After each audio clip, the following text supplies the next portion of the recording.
మానవులంతా పాపులు. వారు యేసుక్రీస్తును తిరస్కరిస్తున్నారు గనుక పాపులు కాబట్టే యేసుక్రీస్తును తిరస్కరిస్తున్నారు. మళ్లీ చెప్తాను, మనుషులు పాపులు గనుక నశిస్తారు. మనుషులు పాపులు గనుక పాపం చేస్తారు. మనిషి చేసే పాపాలలోకెల్లా గొప్ప పాపం రక్షకుణ్ణి తిరస్కరించడం. పరిశుద్ధాత్మ మనకు చెబుతున్నాడు, యేసు మానవుల రక్షకుడు.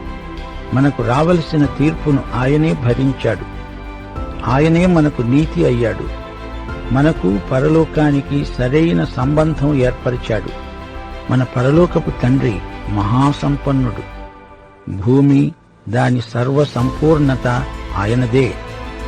మన పరలోకపు తండ్రి మహదైశ్వర్యము గలవాడు. యేసు ప్రభువు దేవుని కుమారుడు.